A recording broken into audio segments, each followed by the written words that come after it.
Il y a de la voix. Faire une virée à deux, tous les deux sur les chemins, dans ton automobile.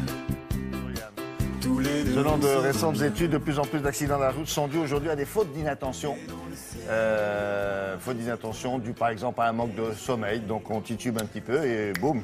Un phénomène qui peut être accentué par un outil devenu très courant dans les véhicules, le GPS. En quoi ce phénomène peut-il être accentué?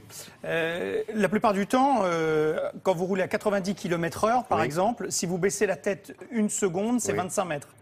Donc voilà pourquoi souvent il y a des accidents. Et le problème, c'est qu'il y a de moins en moins de GPS qui se vendent, même si ça en est quand même vendu en France 2 millions en 2011. C'est-à-dire que c'est quand même un grand chiffre.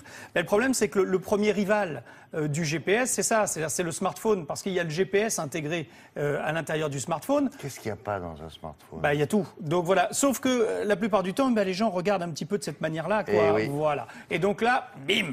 Et même avec un GPS, bien souvent, vous regardez les gens, ils essayent de le mettre quand même dans l'axe du regard pour pouvoir regarder la route et pouvoir jeter un petit coup d'œil. Et là, on a une invention française, ou du moins une réalisation française, parce que ça avait déjà été dans les années 70 le cas dans les avions des pilotes de chasse. C'est de la projection. Citroën faisait ça, me semble-t-il, où on voyait la vitesse qui était projetée affichée sur le pare-brise. Et bien là, alors ça va être, vous allez pouvoir l'installer vous-même dans votre voiture et vous allez pouvoir projeter comme un vidéoprojecteur, si vous voulez, sur votre pare-brise, votre trajet. Et face à vous. Face à vous, bien entendu, face à vous. Et donc c'est pour ça même qu'il y a un petit clapet, vous le verrez dans le reportage dans un instant. C'est pour pas que vous soyez ébloui justement par la lumière. Et donc vous pouvez le régler de cette façon-là. Société française et qui faisait déjà du GPS. Et puis ce sont les gars qui travaillent dans l'entreprise qui... Tiens, ici on faisait ça, ils ont tenté le coup, ça marche, c'est en vente désormais et on vous montre comment ça fonctionne.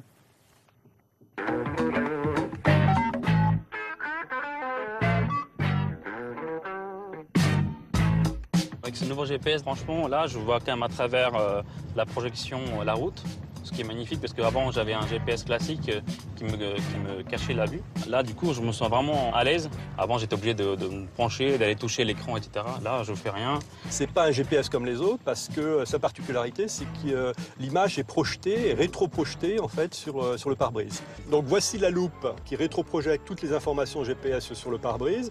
Et vous avez ce clapet qui sert à protéger le regard, les yeux du conducteur.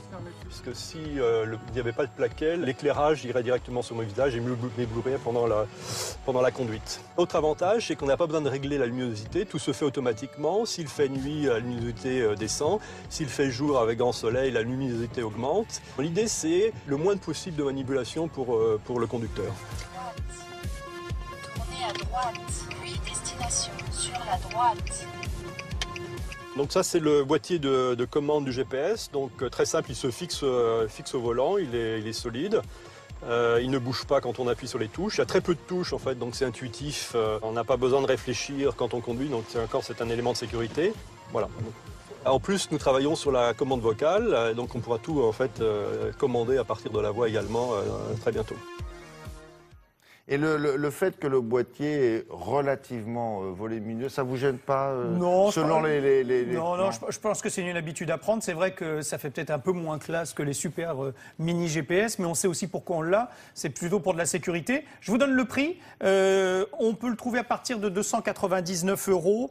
Il est parfois trouvé un peu plus cher chez les concessionnaires auto, bien sûr, et tous les magasins spécialisés. Voilà, une invention, une création française en tout cas. Merci Yann.